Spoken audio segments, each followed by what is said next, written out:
The Provo Amateur Basketball Association is off to a good start with Week 2 of games starting yesterday evening at the Gustavus Librand Sports Complex.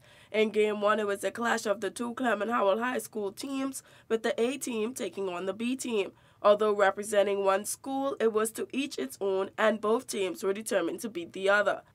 But it would be the Clement Howell High School A team proving to be the better competitor in that game and won that game with ease against their counterparts. A blowout win for the A team, 46-12.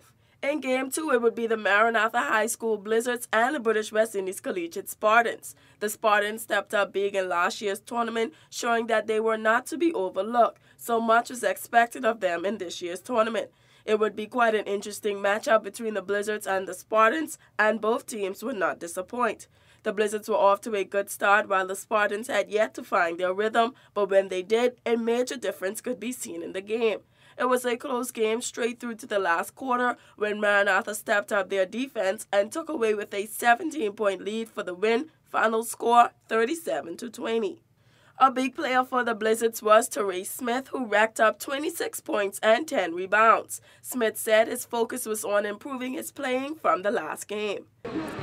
I say it could have been more improvement, but I just wanted to get better for my last game because I was really off. I was just trying to play hard and make my team win.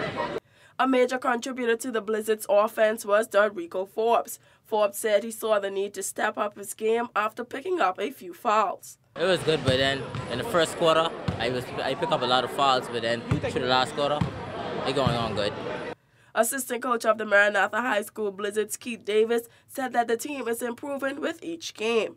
Well, they're not where we want them to be yet, but they're getting better. They definitely improved from the first game, but I think with a few more games, we'll definitely have more of a rhythm going.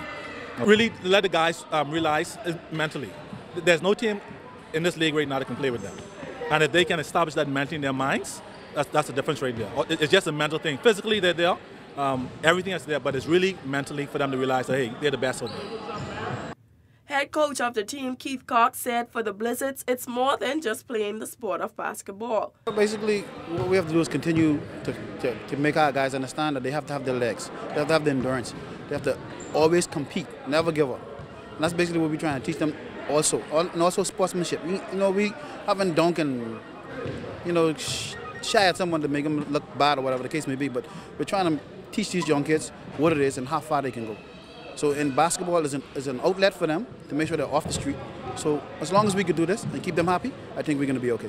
The Blizzards is the only team 2-0 right now. However, the league continues on Thursday afternoon at the Gustavus Librand Sports Complex to wrap up Week's 2 games. For WIV4 Sports, I'm Tian Thomas.